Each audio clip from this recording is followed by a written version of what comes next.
Yanje Khenpo Sodargye mi jang zoner monum Khenpo ngab yabda bakar darngam santo shirmar do tomba tukje chanla ki shamsar ne chen ro tserni jangam se jahar tukji shirno yelarman jime panso jala sorande ugonje toban power shinji lo. Profound and subtle Dharma is rarely encountered in eons. We hear and follow it. May we realize the Tathagata's meaning. To liberate beings, please generate bodhicitta before today's teaching. Next, we will now continue our discussion on the treatise composed by the Venerable Dharmaraksita, also known as Fahu, the poison-destroying peacock mind training, a spiritual practice that transforms poisons. This scholarly treatise is thoughtfully separated in a systematic manner into the initial, intermediate, and final good meanings.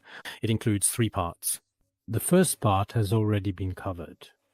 The intermediate part is divided into 5. The first chapter has been completed.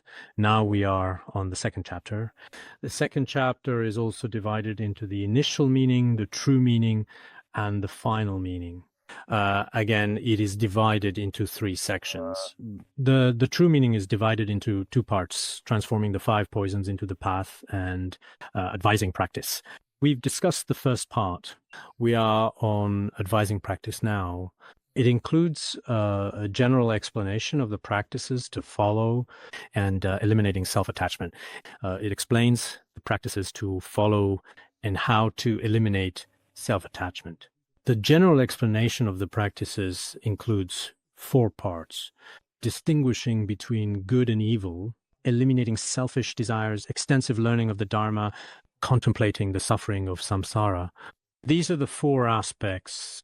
Now, the first one, discussing the distinction between good and evil. We divide the practices that should be cultivated into 4 aspects. Among them, the first is the distinction between good and evil. Although you may present yourself in various ways to others, deep inside, without losing the powerful strength of the antidote, you should take up virtue and reject sin, even at the risk of your own life. Although you may suffer, eagerly pursue enlightenment. My vision is a bit blurry with these glasses. Let's now discuss when we practice Mahayana Buddhism. There may be some differences in certain aspects compared to the Shravakayana. So what are the differences in the Shravakayana? The Shravakayana has fixed codes of conduct and precepts, in particular, including certain traditional behaviors which should be practiced in that manner. But in Mahayana Buddhism, the beings to be liberated are of all kinds. So in front of others, one may at times display various different appearances. One may show various forms and perform various virtuous deeds, including releasing animals, reciting sutras, performing deliverance for the deceased, meditating, and so on. But no matter what appearances it manifests, the inner methods of counteracting afflictions must be preserved. In other words, one must not give rise to personal afflictions, which means allowing negative emotions to develop. If afflictions arise, then all these external manifestations become contradictory. When freeing beings, it is reasonable to manifest various appearances, but afflictions like greed, anger, and ignorance must not be allowed to arise at will. The most basic requirement is to abandon evil and practice virtuous deeds.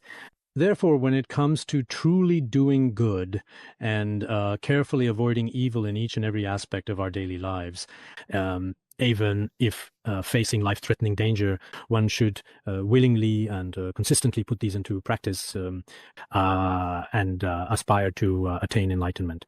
One should attain enlightenment through ascetic practice. This is what we mean when we speak of practicing the Mahayana path as practitioners. In fact, it should be for the benefit of sentient beings that we need to do many things. In this process, we may encounter all kinds of different and unexpected situations along the way, but not committing evil deeds and doing benefit is the most fundamental. Mahayana Sutra of Skillful means repaying the Buddha's kindness says, Although mingling among beings, adapting to the mundane world, never do harm, but help others. This means that in benefiting sentient beings, sometimes in order to fit in with those around us, we may blend in and go along with them, choosing to follow their lead and adapt, living together, working together, and various other situations. But internally, we do not allow afflictions to arise. As Venerable Longchenpa taught, when bodhisattvas liberate beings, there are behaviors shared with sentient beings and unshared behaviors. So no matter what the situation is, when we are practicing various virtuous deeds, in fact, we should never truly abandon our own inner antidotes. At the same time, in order to benefit sentient beings and attain Buddhahood, one can engage in various virtuous deeds. As has been quoted before, making others happy is good, is virtuous deed, is merit. In the treatise on the completion of truth, what is true virtue? It is benefiting beings, doing good deeds, and bringing real benefit to others. That is truly what we should simply engage in. So during the process, we may encounter some difficulties and hardships, but this is something we should accept willingly with open arms as Mahayana practitioners.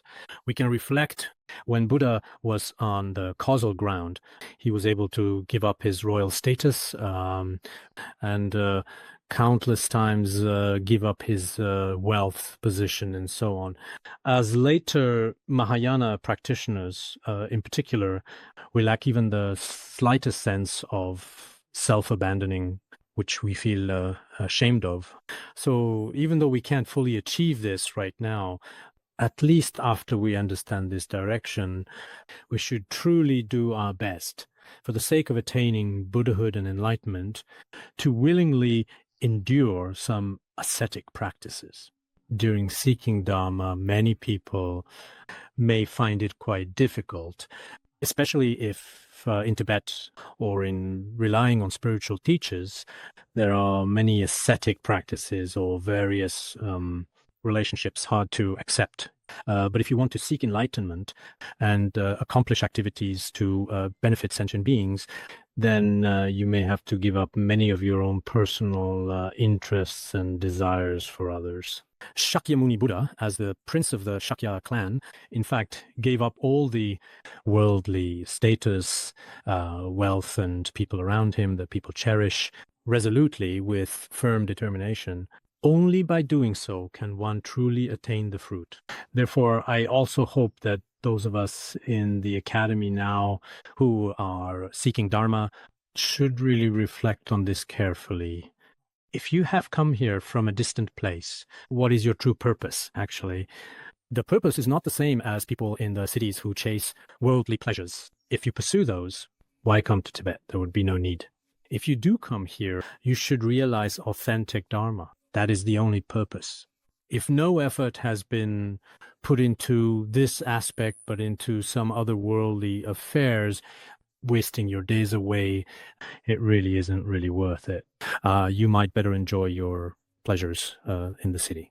Wouldn't that be better? So as people practicing at Larunga, what is it that you truly want to gain? When we are here in the sacred place of spiritual power, we should receive the intentions, the enlightenment, and the transmission of the masters. This is important. Everyone has chance, but it's uncertain how many people truly attain it. Everyone can think about this as well. This is simply the first point we discussed, choosing between good and evil. Let's move on to the second point. Dartar Shivsha Kanla, Kena Yang, Rango de Cat the Mouset, Nipi Wanga, Chardang Jinin Yot, De Shir Rando Chirkin Jendel Don. Even if you are the master of all knowledge, if you do not condemn happiness for yourself, the power of craving may enmesh you in lust and hatred. You should beat down selfishness like a thieving dog. Although some of us here can understand many exoteric and esoteric teachings and have become versed in in all sorts of worldly knowledge, and can even be called well-read and knowledgeable, excelling in all ways. But the key thing is, if we do not take our own comfort lightly, if our hearts cling to these 8 worldly concerns, including self-happiness and self-fame, if we haven't lessened them yet, then it is likely in the pursuit of fame and gain, in the end, during this process, we will develop greed and anger, thus our practice will fail. So when generating this kind of selfish mind, this self-attachment mind, or the mind that seeks personal comfort, we should treat it like striking at, in essence, a vicious dog or a thieving dog. There is thieving dog, both from India and Tibet, because there are a lot of stray dogs in those places. It is different from the pet dogs in Han regions with people walking their dogs. It is found in many different places all around the world. And if these dogs come into your home, unfortunately, many valuable things in your home could be eaten up or stolen away by them. So this self-attachment is just like a dangerous thieving dog. If we do not guard with right mindfulness and awareness, it is likely to sneak in and take away all of the precious treasures, such as faith, wisdom, compassion, and so on. Therefore, in this process, as a result, it is important to note that we must see that having only knowledge is not enough. Take a look at your selfish desires and self-attachment and check if you broke through. If not, although you may have a Dharma master's degree or you have a graduate degree, or you possess an advanced worldly degree or qualification, when you encounter certain situations, you will still feel greed, anger, ignorance. But for some people, when facing the same thing, they do not become troubled or worried at all. I have mentioned before about Lama Monsok. She, as a distinguished representative of female practitioners and root guru, has always been respected by her disciples and followers. But what's most important is that she never loses her temper or has conflicts with others. I think this is something that is very difficult for most people to achieve. It is said that on one occasion, when His Holiness Dakini Munsok went to the retreat hut of His Holiness Jigme Funsok on the southern mountain at our academy, she instructed the attendants around her to take good care of her little dogs and not to take them outside unattended, as it might encounter wild dogs and get bitten by them. But it seems the attendants didn't pay attention, and puppies ran out because they weren't watched carefully, and they were bitten by a big wild dog. After they brought it back, it died on the spot. After it died, Lama Munsok was heartbroken upon hearing it. She cried and shed a few tears and then brought the puppy's body up. She sat in meditation and then recited the liberation upon hearing in its ear and asked others to perform Buddhist pujas for it, for the deceased. But she didn't complain to anyone around her at all. Like, why not look after it? Didn't I just tell you all about this? Didn't I just make it clear to you? Why did you do this? If it were someone else, if they cared about the puppy so much, they'll complain. If it were any of us, we might have had a whole bunch of complaints. I have mentioned when explaining her teachings that my evaluation is very objective. I myself, in the past, when I traveled abroad with my guru, at least 2 years with her, but I never once heard or saw her ever lose her temper, not even for a moment. I have never saw her disrespect to others, nor did she ever insult others in any way or criticize us for any reason. Strictly speaking, these would indeed have been acceptable. Around the guru, there are many kinds of people. We all know that among those close to any guru, some have great faith, but some you might wonder, oh, why is this person being like that? Yet the guru accepts them all. Why are such people allowed to be so close? It happens. when we look at it, if we get to the root of each person's selfish desires, if someone is especially selfish, they might get mad, and all kinds of arguments arise. So from my point of view, as practitioners, we should look at what is being discussed here. Even if you are highly learned, look at whether you have reduced your desire for comfort or whether you have overcome pride in pursuit of happiness. If you haven't broken through it, maybe you are highly learned, but doesn't mean you will succeed. Shared a story. Master Buddha lived in the Tang dynasty, who was respected by the emperor. Every time he taught Dharma, the emperor would bow, and the Zen master would use him as a step to ascend the Dharma seat. But once an evil thought arose in his mind, because of his own arrogance, the demons seized the chance. Because of the previous great merit, he was protected by Dharmapalas, so he could not be harmed. Then, just because he had a sudden evil thought, he later developed a sore on his body that eventually looked like a human face.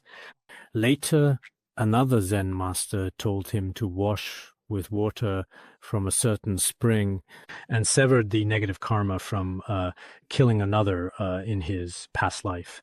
Therefore, every person, whether he's a great master or an ordinary Buddhist or someone without any faith, everyone's life experience is truly different and wonderfully varied. But some may have eliminated self-attachment and selfish desires.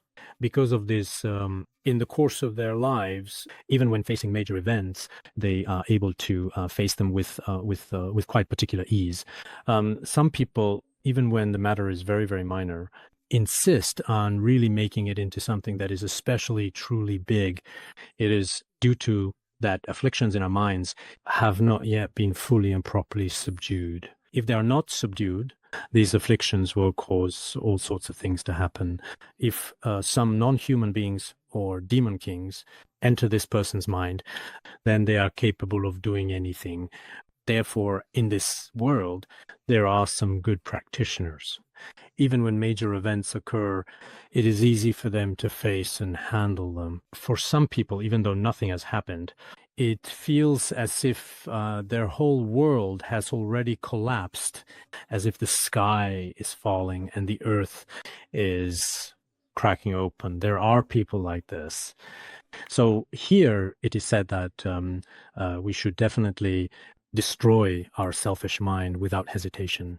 Therefore, everyone should always be vigilant and treat self-attachment and selfishness like a thieving dog when this selfish mind appears. We should be ready to attack it. Actually, whether the suffering in our own lives or of all sentient beings in the three realms of samsara, the root cause is always the fundamental view of self or self-attachment. This is the second section. Third, extensive learning.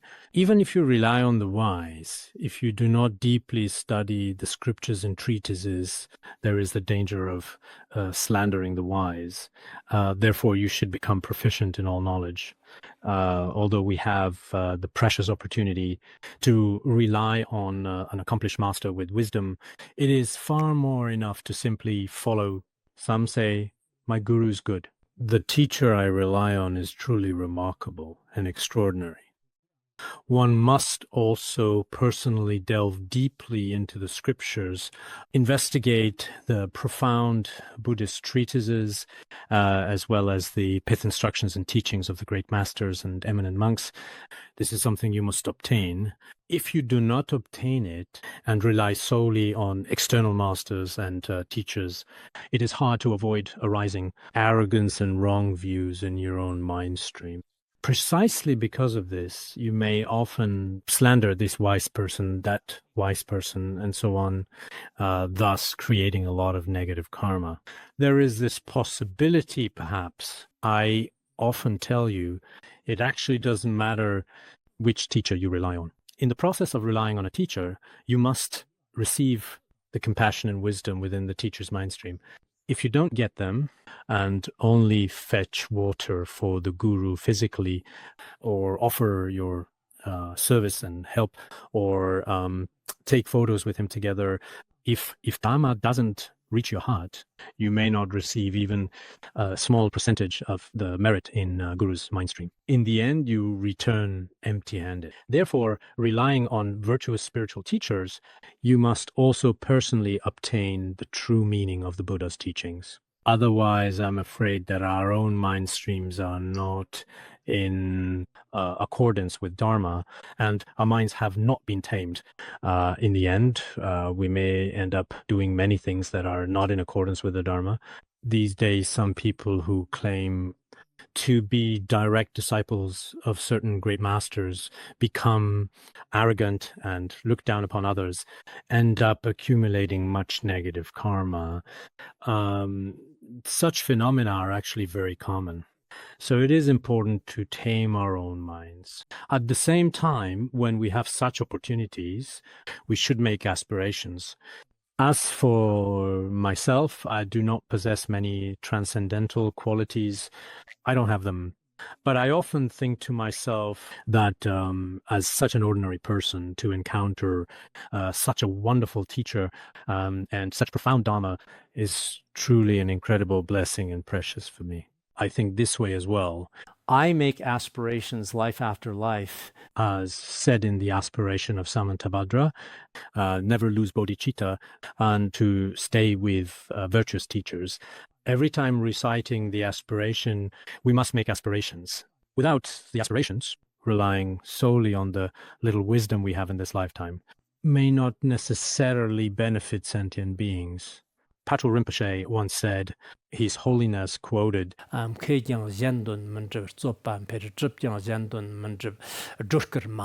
does this mean? Though wise, one cannot benefit others. It leads to more disputes and arguments, even if one has personal accomplishments for themselves, but cannot benefit others. On the contrary, it may actually result in more controversy and slander, which said by Patrul Rinpoche. However, His Holiness said, even if you have wisdom and pure discipline and sufficient resources in all aspects, if you do not currently have aspirations of past lives, guru blessings, you might not benefit sentient beings. And it could even result in all kinds of disputes, various types of conflicts, slander, as well as so on. There would be no real benefit for either yourself or others. If you truly have some genuine personal realization or understanding yourself, then even if others do slander you, you yourself wouldn't harbor ill will towards others, would you? Just as this has been previously mentioned, as it is stated in the past in the Sutra of Great Adornment, there was a venerable who was teaching the Dharma. While he was teaching the Dharma, a demon king appeared, transforming himself into an illusory bhikshu, monk in appearance. After that, he then displayed all sorts of profound wisdom in front of him, to revealing himself at last as an enlightened arhat. No matter what question was asked, he could always answer with ease. At that time, the venerable asked him some questions, including how to enter meditative concentration, how to cut off afflictions, and so on. He began to answer all these questions quite deliberately and in a contrary manner. As a result, from the teachings, many disciples has developed faith in that transformed bhikshu. Afterwards, he displayed 18 kinds of truly remarkable, majestic power right in front of them. Many people whose views were somewhat unstable or uncertain gradually developed faith in him. But this venerable had extremely stable views of the Buddhism. No matter how the demon king manifested as a bhikshu, whether it was his eloquence or his majestic power, he remained unmoved and was not shaken. He continued to hold firmly to his own views. Later, the demon king unveiled his true form. So during our own practice, it's possible at times we may become possessed to others' manifestation and all kinds of tests for you in your life. Are your views stable or not? Is your practice scattered or not? And so on. You can observation like this. In this process, it is essential to engage in practice. We are here habituated to what we know. We must habituate ourselves with all the knowledge we have learned. Whether you study logic or Madhyamaka, the teachings of Shakyamuni Buddha, 84,000 Dharma doors, ultimately are about subduing mind-stream ending self-attachment, reducing afflictions, and helping beings. This is the essential meaning. If you do not reflect in this way, then all the knowledge you have learned either causes argument or is a cause creating negative karma. In that case, perhaps there is no real meaning in studying. Among some Buddhists nowadays, it's true that after studying, they end up using certain Buddhist terms that sound quite reasonable, and then use them to slander others, or they become skilled at saying things that only seem reasonable on the surface, or at least appear to be, but are not truly skilled in genuine Dharma. They are eloquent when it comes to speaking about wrong views, and their thinking is clear. But this only creates negative karma. There's nothing that can be done about it. So for some people, perhaps their karma is just like this. If you ask them, memorize a story that truly helps to gently train their own mind streams, they can never remember it. This they can't remember. But when it comes to slandering Guru or Buddhism, slandering Dharma friends, wow, they can recite all those references by heart. So what is the reason for this? Even though you have relied on some gurus, you have visited Dharma centers, but because of the Dharma here was not integrated into your own mind stream, while others have attained the true Dharma, and your own mind stream is filled with wrong views. In this way, the stark contrast is truly regrettable. Be not their fault, actually. It is related to karmic forces from previous lives. Because if you lack merit, no matter how much you study, you either fail to learn or become possessed or create bad karma. Therefore, on the one hand, it is in fact especially necessary for us to repent negative karma from past lives. And at the same time, to pray to the Guru, the Yidam, the Dharma protectors, and the Dakinis, so that the Dharma we practice truly becomes a benefit to sentient beings and does not turn into a wrong path. The knowledge you have learned ultimately becomes a cause for creating negative karma in one's life. In this way, there are also indeed such stories in our Tibetan tradition. Some great masters, when wandering in the Bardo state in those profound and transitional moments, he can't do anything else at all with any seduce. In the end, the words they often use to slander the Dharma, and he starts listening carefully, so you slowly turn back, formed by habit over time. He was only good at this. At such times, some great accomplished masters would try to subdue them, while others could do nothing and simply let them go with the flow of karma. Such situations exist. So with our Dharma practice, we should make it integrate into hearts. This is very important. Next, we start to learn the contemplating the suffering of samsara. We need both knowledge and practice. Perhaps this is what is being discussed here. Fourth point, contemplating the suffering of samsara. Nindam Sander Dunger Jirna Yang, Kora Shi, Nirmug Mapsam Dadong Dunger Jilan Jiktok, Yod, Devshir, Leki Nirmug Nyangla Zer. Even if you suffer day and night, if you don't think about the shortcomings of all cyclic existence, beware of getting entangled in suffering's causes. Remember the consequences of your actions. Some of us may be experiencing this kind of suffering day and night, constantly enduring such pain. When experiencing suffering, we should pause and remind ourselves this is the result of negative karma we created in the past. If you don't reflect on this, you'll just keep blaming others and complaining about your fate. This was recruited by someone else, or this was caused by a certain person, brought by celestial being, brought by a non-human entity. When some people ill, or when life isn't smooth. When they're in pain, they direct all their resentment toward others. Aside from that, they never reflect on their own faults. If that's the case, they are very likely to continue creating the causes of suffering. You feel suffering today. But if you keep acting out of your own anger and jealousy, such as to create negative karma, then it might become endless for a long time, and you will continue to suffer in the future. So, in truth, it should be just like a nail forcefully driven deep into the heart. We must remember the disadvantages of all evil deeds. Negative karma is indeed extremely terrifying. As stated in the Sutra of Mindfulness of the True Dharma, those who have faith in karma avoid negative actions. People who believe in cause and effect must abandon all negative actions. When they see them, they fear. If after you see and realize this, you develop a sense of fear, then as a practitioner, you will indeed succeed. Otherwise, it is truly very difficult for us to actually achieve enlightenment in our practice, as you can imagine. The most important thing is to have faith in cause and effect. Moreover, in this world, some people, including those whose careers are not going well or who are ill, or when you encounter some setbacks, they lose control as if they've gone and experience suffering. But this kind of suffering, if compared to the suffering of hell, because we don't believe the hell, if you really image human suffering versus hell's torment, actually it is not that pain. Was it mentioned in the letter to a friend that if a person in a single day is pierced by 300 spears simultaneously into his body, that would be extremely painful? Not to mention 300 spears, even a single knife stabbing us is painful. But this kind of pain, even the lightest suffering in hell cannot be compared to it. Or just tell him about the feelings of pain. So this principle, in fact, the same principle is actually found in the Madhyamaka. The Madhyamaka Sutra expresses the same idea. Therefore, when we are suffering, even just a little, so can we reflect on this?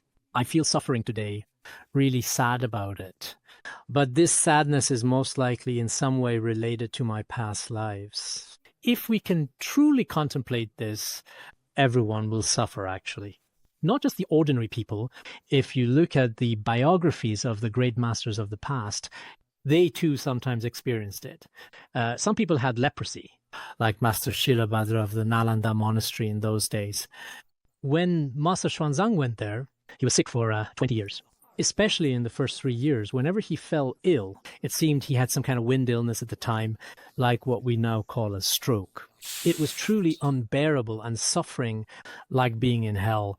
But later, there was one time, apparently, his yidam, or someone else, a celestial being, appeared to him in a dream and told him that actually the pain he was experiencing now wasn't all that severe due to the past karma from your kingship. If he continued to teach the Dharma, you will get better in the future. And that your disciple Xuanzang would eventually come on a long and arduous journey seeking the Dharma. Upon arrival, he receives Dharma transmission. He even received a prophecy about this. So looking at this from a historical perspective, if we consider it, if Xuanzang's teacher had not been able to endure the suffering, people with wrong views like us might say something like, even Xuanzang's teacher, it seems, suffered from such a truly serious and severe illness. You're a great master. Why not transform suffering into the path? So when we look at those great masters of the past, whom we often hear about, later, all of them suffered when they become old. I've also read, for example, in modern times, actually, the biography of the second Dujom Rinpoche and Dilgo Khyentse Rinpoche. His Holiness in Journey to the West has showed, I think everyone can see it, right? When he showed illness and sick, it really seemed just like us ordinary people, in pain, sometimes crying out, unable to sleep, taking medicine, and if one pill didn't work, simply taking two, and so on. If there were people with strong, wrong views around him, they might say, he definitely isn't a Buddha. If he were a Buddha, why is it so painful? It might be like this. But in reality, these great masters can transform any suffering into the path. People asked His Holiness whether he experiences suffering or not. What do you do when you are in the most pain? Did we encounter this? Maybe I'm not quoting it exactly word for word, but His Holiness never said, I am unhappy inside. He did not say, but at any time, I will pray to the Guru, the three jewels. Actually, this is very important. When we are suffering, we should pray to the three jewels. But sometimes I am in pain that I don't even have the courage to pray to the three jewels. While in really pain, and probably even taking medicine doesn't help at all. Praying doesn't seem to work either. I lose interest and keep enduring it, and constantly feeling a sense of deep disappointment. When a person is in extreme pain, maybe the objects of prayer and the medicine or the practices they do, none of these seem to be of any use. This may be because our usual practice hasn't gone deep enough. If practice is deep in daily life, if we trained well, then when we encounter most difficult times, we're in greatest pain, we might be able to pray sincerely from the bottom of our hearts. When His Holiness faced turbulent, difficult, when people asked him, "What do you do?" Prays to the three jewels. What to do at your worst pain? I pray to three jewels. Now, looking at all of us here, can we be like that? Everyone definitely has times of extreme suffering. Then what do I think of doing? Maybe just ending my life. At that moment, do you pray or just choose another?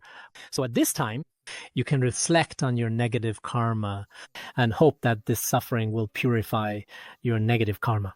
That's one way. Simply another way is to pray to the Guru and the three jewels. Bless me, Guru and three jewels. If my life has meaning, then I will continue to live. If life's no meaning, or even if I become ill and sick, then the suffering of sentient beings can be directly transferred onto me. In this way, I can practice exchanging self and others. But it depends on whether you can actually do this. Just easy to say. Next point is cutting self-attachment, which is both general and detailed. First is the brief and general explanation. That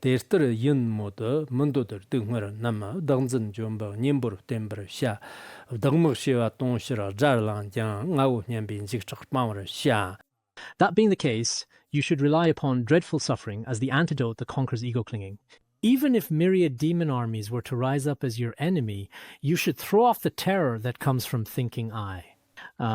Here it says, although this is the case, as we just discussed earlier, which is unwanted suffering and hardship, when you face them yourself, at the moment of facing them, what must you rely on in this situation?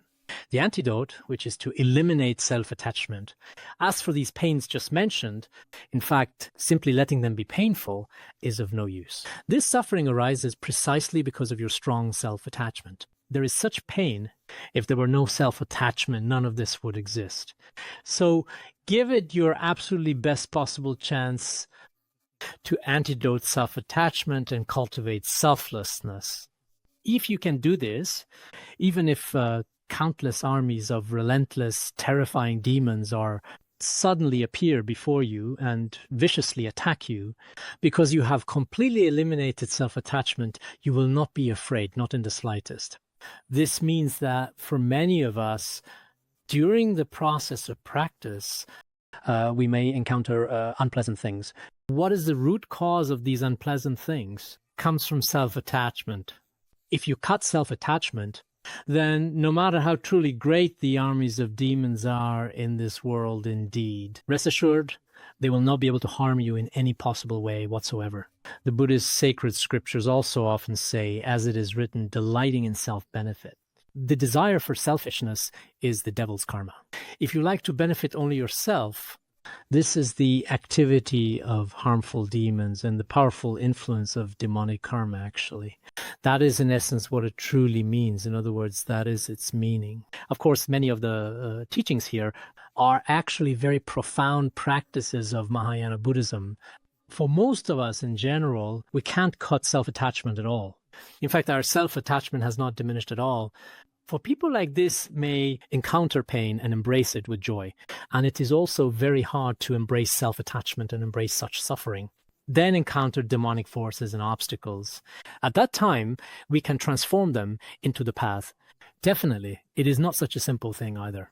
When you have not encountered suffering, have not faced obstacles yet. We all say things like, enemies are actually our parents from beginningless time. I like having enemies. But when there are actually some people to do something, and that might make you unpleasant, it is truly very difficult to regard them as your friends or parents. This is very, very hard. If we have enlightenment in our mind stream, or if we have already overcome demonic attachment, then it would be like Milarepa encountering the demoness. He suddenly remembered, my precious root guru. All appearances point to the mind, nature of the mind to Mahamudra. Within the state of Mahamudra, without any state of demons or others, he abiding in the mind, all the hosts of demons ultimately completely dissolve into the nature of reality. So if we have even just a little realization, it may also be easy to destroy fixation on demons. As in the Mahaparinirvana Sutra, the Buddha also said, the activities of my demonic career are what I often manifest before Hinayana. And those with simply ordinary vision, this is meant to create adverse obstacles for them intentionally. But for Mahayana practitioners, for those who practice the great vehicle, he said, these kinds of demonic activities of mine, I generally do not use them against them. Because the Mahayana has skillful means, in fact, there is a particular medicine which is commonly referred to as a gada, which can actually completely counteract poison. It is absolutely not afraid of any poison at all. This example in Nirvana Sutra, we have used this example before, I think. So the Buddha said, I am a dedicated Mahayana practitioner, which is not use the activity of demons to them generally. Of course, it will benefit Mahayana practitioners. If someone's Mahayana practice is not very good, then demonic activities and obstacles are severe, because as we become more and more diligent, the interference from demonic beings increases as well. But for those who can practice Mahayana well and have many skillful means, generally, demonic activities have no effect on them. Not only the demonic activity, even any non-human actions in the world are powerless against them. Some masters say this too. We need to cultivate great compassion and emptiness. Then it becomes very difficult for demonic beings to interfere. Why is that? If we practice the generation stage, recite the Yidam's name or mantras, even non-Buddhists and demons know how to do these things. They are very skilled at them. They are familiar with these methods, but we have kindness, compassion, and the profound enlightenment of emptiness. But non-Buddhists don't have them. Non-Buddhists, which is lack of compassion and emptiness. Demons don't have these in their mind stream as well. If they did, they would already be enlightened. So when we are encouraged to practice Mahayana Buddhism, our focus is on the view of emptiness and great compassion. This is very important. Why is that? Because these qualities, demons do not possess them.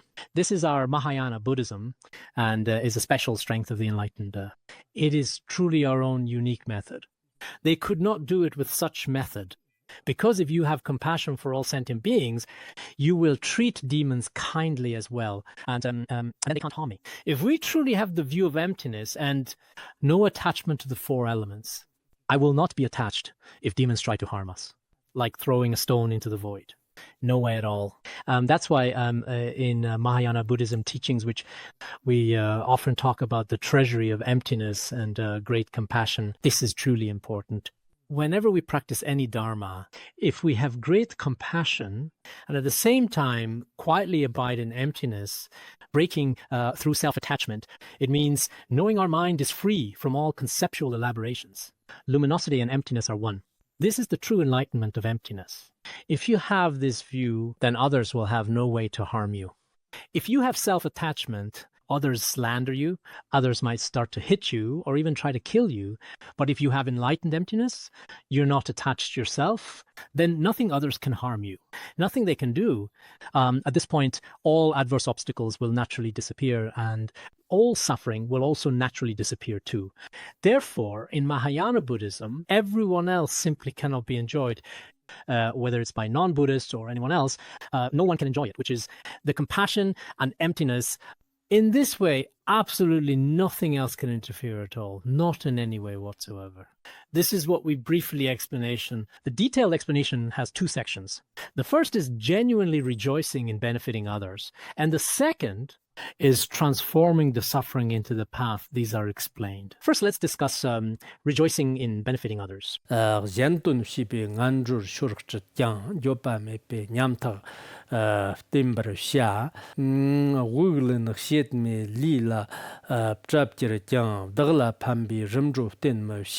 Although you may fall into wretched states of existence by working for others' benefit, serve them gladly, without regret. Even if the Lord of Death demands my life, I will not seek to prolong it for selfish reasons. Which means that in the process of benefiting others and helping them because of karmic forces from previous lives, or perhaps due to the motivation or vows that was present at that particular time. Some of the causes and conditions at that time may have indeed led to the evil realms. Temporarily, they may fall into the hell, hungry ghost or animal. Those people who's benefiting others, for example, by releasing animals or teaching the Dharma, sometimes may even end up being imprisoned eyes. This really does happen. At this time, if one wants to benefit others, there is no regret at all, and instead, there is great joy. I benefit of all sentient beings. I am willingly doing this to spread the Dharma, and I put my 5 aggregates body already given to all beings. So if others beat me, scold me, or speak ill of me, it doesn't matter at all. This selfless spirit of the Mahayana Bodhisattva truly has a vast place in this world, undoubtedly. If each of us could have such a truly broad perspective, then so-called suffering would, in fact, never truly be able to actually penetrate you at all. At this time, even if there are some individuals or entities like Yama, for example, external enemies are simply not human. Here, Yama should be understood in a negative sense, those who might harm and kill you, including the lords of hell and his retinue. If they come to claim your life one day, and will not only for self-benefits to do the prolonged life and do Buddhist things, you wouldn't do that. If it is for the benefit of sentient beings, then truly you would not in any way worry or be afraid at all. You would be willing to endure absolutely anything, no matter how difficult it may be. Some of us, in order to spread the Dharma, use skillful means is needed.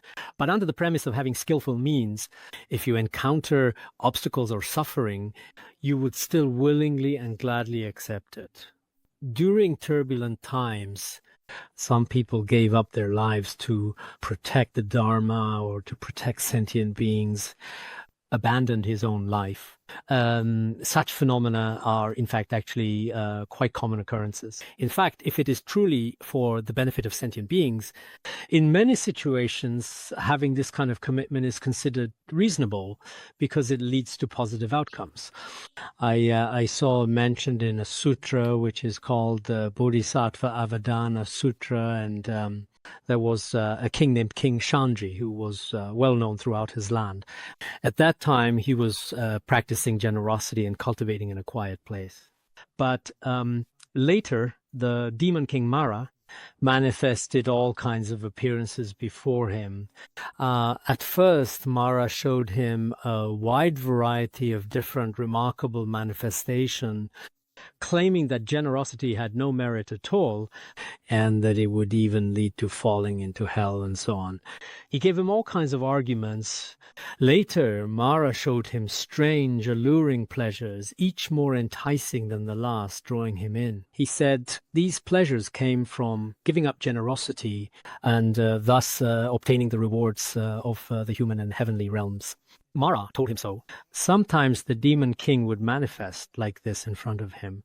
At this time, actually, King Shanji was actually a person with very right views. So when he reflected on it himself, and he thought this must be a manifestation of the demon king. Otherwise, such things would be impossible. He felt that in his own personal view, for example, a lotus appearing in a pile of dung or gold slowly turning into copper and iron over time, these things might be possible, but this one is probably impossible. Most importantly, if doing good deeds like this will absolutely never bring about any negative consequences. So his mind was truly extremely firm and determined, and he would not be shaken by any of this at all. Then he proceeded to continue to do his good deeds as he always did, like before. Sometimes when we hear stories of the Shakyamuni Buddha, and in the sutras, indeed, as we see in real life, if your views are not really stable, all sorts of unexpected phenomena might suddenly appear right before you. They shake your views, shake your actions. Some of us may face an evil teacher or meet another Dharma friend who says, what you're doing is really unreasonable, and so on. If this goes on for a day or two or a few more days, because you don't really have particularly solid or well-defined views yourself, you just go along with others. In the end, you might actually do these things. But however, for these Mahayana bodhisattvas, for the sake of benefiting sentient beings, they would never give up, including generosity, keeping precepts, and benefiting others. We often face those situations. Don't teach Dharma, or you'll be in danger. You might actually end up being put in prison. You shouldn't do life release. Otherwise, something bad will happen. Of course, maybe you could be imprisoned. There is that possibility. It's not without risk. Even if there is risk, if sentient beings can benefit, we really should not worry about our longevity every single day and doing Buddhist pujas or protecting us and devote all our time and energy to this. In fact, for a true Mahayana Buddhist practitioner, you can't skip eating or drinking and should supply the basic life needs. But basic on the normal life, considerable time and energy should all be devoted to benefiting sentient beings and spreading the Dharma, except those people, they may think these are crucial things, huge matters in their life. But if someone who really has bodhicitta in the mind stream, they won't be concerned about their longevity, their health and wellness as well, or actually including their own value of life to living in this world.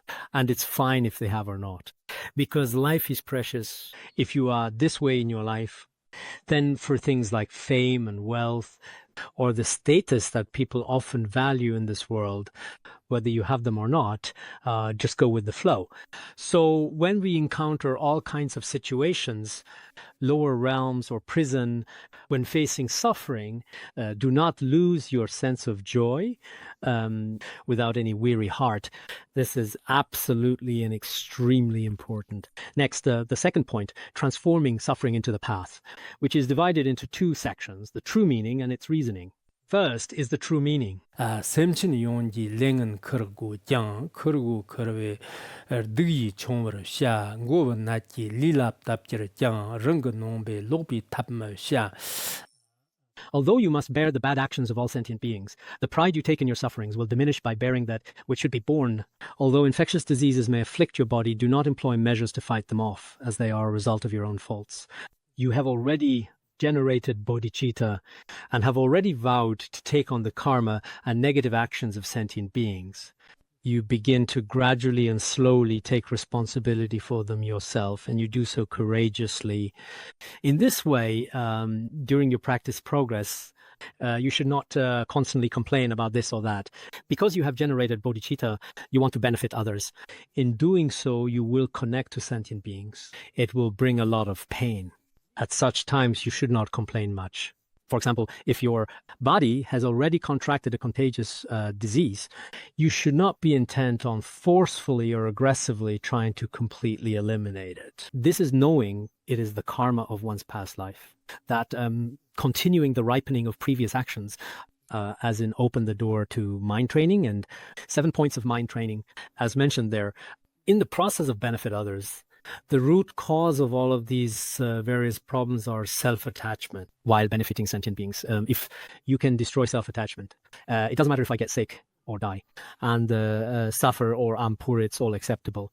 If we can develop such a mindset, then in this world, I believe that there will be no complaints at all, nor will you always be thinking about yourself, because with our current way of thinking, we might look down on others a little, feel dissatisfied, and frequently have this attitude. If you wish to benefit sentient beings, if you have genuinely developed such a mind, anything for you, absolutely nothing can obstruct you at all. Everyone still remembers what happened, right? I'm sure you all do, if I'm not mistaken. Kumarjiva's mother attained the third fruit. When he went to India to find Dharma, his mother said, if you go, you may obtain the Dharma and spread it, but as for yourself, there will not be the slightest benefit. What will you do? But Kumarajiva replied with great resolve, as long as I can truly propagate the true Dharma and benefit countless sentient beings, even if there is not the slightest benefit for myself, I am willing. Later, he did indeed obtain the Dharma and benefited countless sentient beings. But as for himself, in that lifetime, his circumstances were quite bad. If we read his biography, we will know his hardships are truly beyond what ordinary people can imagine. It was a turbulent era and was not a peaceful or calm time at all. On top of that, he was used in various ways by different kings. So it wasn't the beautiful life that people today imagine the life Master Kumarajiva had. When Padmasambhava was alive, if you look at his biography as well, Tibet has complex situation, including the scholars he personally sent to India for study. And when they returned from India, they were all driven away by those treacherous officials. If you look at the life story of Vairotsana, it should be very clear as well. So in any era and generation, one generates Mahayana bodhicitta, whether you are famous or normal person. There will definitely, undoubtedly be all kinds of hardships and challenges along the way. But once you have wholeheartedly made this vow in your heart, then in your own mind stream, you willingly accept this kind of suffering. In this way, if you want to help others and your mind stream become mature, then there will be much suffering. Mind stream maturation, discussed in Buddhism, it is an important term. We have studied ornament of the Mahayana Sutras. I taught this sutra before. I remember there's a special trees and fruit analogy. For example, apples and pears, when ripe, the melon falls. They can drop to the ground. All the sentient beings, no matter as you and others, are the same. Mature the mind stream is very important. If your own mind stream matures, especially if the spiritual mind stream for Mahayana Dharma matures, then any difficulties from sentient beings, any kind of backlash against you, you can endure and accept because your mind stream's matured. If we mature others' mind stream, through empowerment or transmitting Dharma, in the end, his mind stream is capable. Capability and maturity are key words in Buddhism. These are particularly significant metaphors. So indeed, when we say, oh, his mind stream has matured, maturity is found in the secular world. This guy is definitely mature now. Before, he is not a good person, but now they've matured. And maturity in Buddhism, which is especially on whether Mahayana Buddhist disciples have matured, some people have not matured at all. Even though they have already taken refuge in a guru, having much bodhicitta and accumulated merit, when something happens, they might, in some cases, conduct themselves even worse than ordinary people. Faced with all kinds of situations, your own mind stream, actually. The standards of Mahayana Buddhism or Hinayana or worldly norms, if used as a benchmark, your own mind stream is indeed quite poor, actually. Unless you are foolish, you might still think well of yourself. If you think yourself as smart, then some of us will realize we are in a bad state. We resolve to do what is right and start afresh. If I continue like this and even through I keep living, my life might not have much meaning. But if our mind stream matures slightly, if it wasn't mature but now has matured, then in the past, due to ignorance and afflictions, and now rely on Guru and Three Jewels, my mind stream has become much more mature. So I think if it is really some of the Mahayana Buddhism for those whose mind stream has matured, they are truly capable when it comes to benefiting sentient beings in their mind. As for their own personal sense of self and identity, they shouldn't have much attachment to it. In our human world, most wars, arguments, and conflicts are often all centered around the self, aren't they? If both people have a particularly strong sense of self, their conflict is intense, just like a bullfight in Spain, fierce. If a person's mind stream has already matured and the other person is still very much attached, well, maybe there's really nothing that can be done about it because there's no opponent, the other side is gone. If both let go of attachment, then there would be no disputes in the world. So sometimes we just think that for the leaders of these countries now, how wonderful it would be if they studied some Mahayana Buddhism. In the past, when reading some stories about the Buddha, there were many kings whose minds had matured. Next, as for the truth and reasoning mentioned earlier, The truth meaning has already been clearly explained to you. Transform suffering into the path done. Now comes the second point, the reasoning. The reasoning is divided into two sections.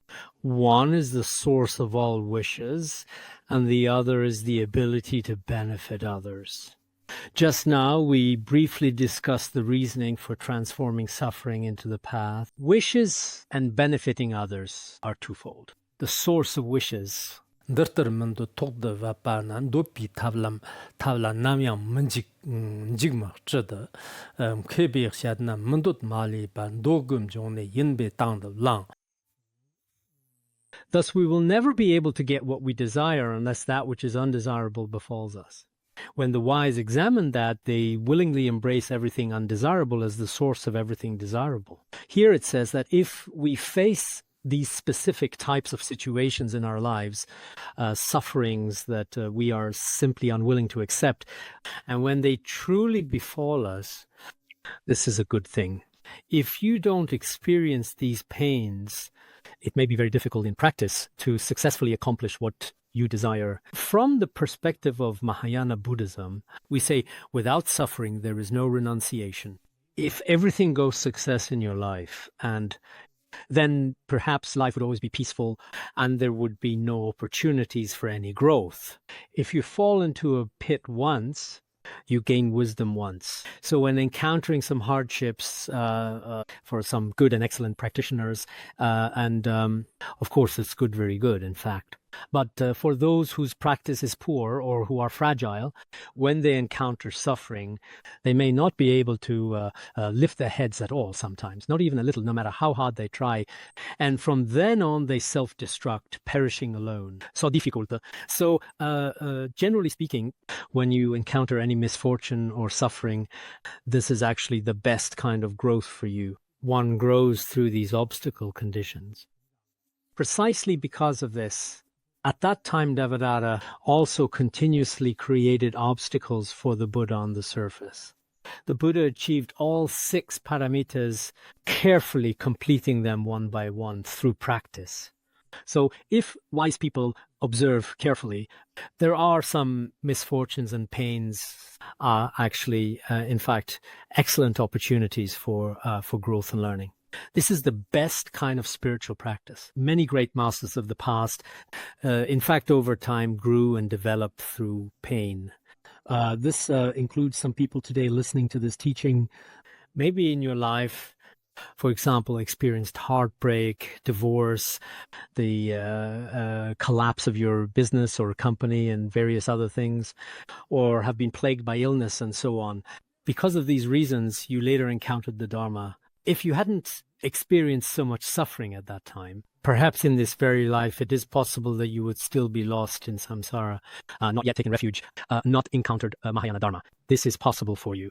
Therefore, for those with wisdom indeed, whether it is suffering or pain or obstacles, this is like a wish-fulfilling jewel to him, something especially precious. That's why we say having illness is good, because it lessens the karmic burden from previous lives. If you are poor, poverty is also very good, to experience the suffering of poverty. If you find yourself in prison, that can also, in some situations, is fine. As a Mahayana Buddhist, you can help and liberate beings. In the past, I think, we used to discuss this situation. Some of the venerables did indeed later end up in prison. Many people take refuges in prison. When they left prison, many of the sentient beings inside cried uncontrollably, just like Buddha went hell, freed beings. Actually, if we communicate with them through our hearts, the suffering of many people is alleviated. So in our process of our spiritual practice, this the poison-destroying peacock is about Mahayana non-common spirit and is remarkable. But sometimes I think 1,000-year-old philosophy, still vibrant and modern today, it's inconceivable. Otherwise, when it comes to our worldly poetry of a great person from 100 years ago in this world, nowadays studying doesn't mean much to us, without feelings. So compare the enlightened ones and the great men in the world, huge difference actually. If you don't believe it, just look at this world yourself. A poet from a century ago, or when we were young, the poem by a great man whom everyone respects. If I learn it now, is there anything? If we studied it for days, would we still have an endless source of spirit? All right, that's all for today's lesson.